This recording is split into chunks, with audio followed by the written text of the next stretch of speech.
In today's video, I'm going to teach you how to deploy GitHub project on Vercel.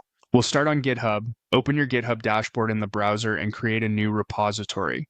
Click the button to create a repository, then enter a clear, short repository name. Add a brief description so you and collaborators remember what this project is about at a glance. In the configuration area, choose whether the repo is public or private. You can optionally initialize with a README, a .jitignore suited to your tech stack, and a license. When you're happy with the settings, create the repository.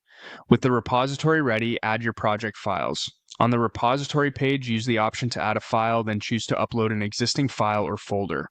Click to choose files from your computer or simply drag and drop them into the upload window. Add a concise commit message that explains what you're uploading, and commit the changes to the main branch. This gives GitHub a first snapshot of your project that Vercel can deploy. Next, head to Vercel. Go to the new project page and choose to import from a Git repository.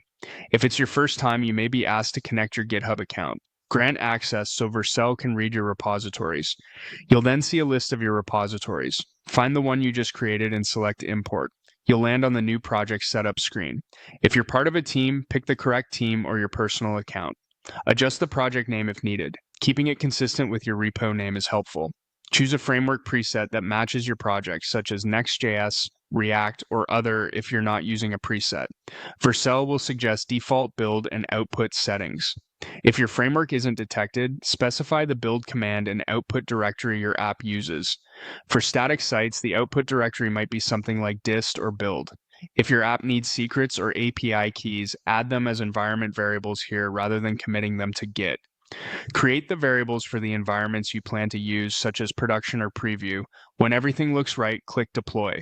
Vercel will install dependencies, run your build, and deploy automatically. You can watch the logs to track progress. Once it finishes, Vercel provides a live preview URL you can share, and it sets up production deployment. From now on, every push to your repository will trigger a new deployment. That's it, your GitHub project is live on Vercel.